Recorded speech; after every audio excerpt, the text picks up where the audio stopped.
Hi అండి, welcome to my channel. Hi, ఎలా ఉన్నారు? బాగున్నారా? మరి నేనైతే బాగున్నానండి. మీ లైక్స్కి, మీ కామెంట్స్కి థ్యాంక్ యూ వెరీ మచ్. మీ సహకారానికి కూడా నా హృదయపూర్వక అభినందనలు. మరి ఈరోజైతే ప్రోడక్ట్ చూపిస్తాను. అది ఓన్గా మరి నేను తయారు చేసిందేనండి. మరి చూడండి, హెన్న, బ్రౌన్ హెన్న అనమాట. వైట్ హెయిర్కి డైరెక్ట్గా బ్లాక్ కలర్ కాకుండా బ్రౌన్. ఎందుకంటే ఇప్పుడు అప్పుడే పుట్టిన పిల్లలకి దగ్గర వెంటనే, ఎందుకంటే మనం తినే ఫుడ్లో కొద్దిగా డిఫరెంట్ని బట్టి, తేడాన్ని బట్టి ఏంటంటే చిన్నపిల్లలతో సైతం వైట్ హెయిర్ వచ్చేస్తుంది.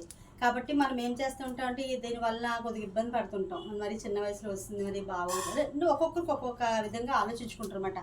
అందువల్ల ఏంటంటే మరి డైరెక్ట్గా బ్లాక్ రాసుకోకుండా ముందు హెన్న, ఇది మేము తయారు చేసాము. ఇది కేజీ 300 అనమాట. మీకు నచ్చితే వాట్సాప్లో సెండ్ చేయండి. తర్వాత మరి ఇది ఏంటంటే రాను రాసుకుంటే ఇది బ్రౌన్ షేడ్ వస్తుంది అన్నమాట. ఇది కూడా డైరెక్ట్ పెట్టకూడదు.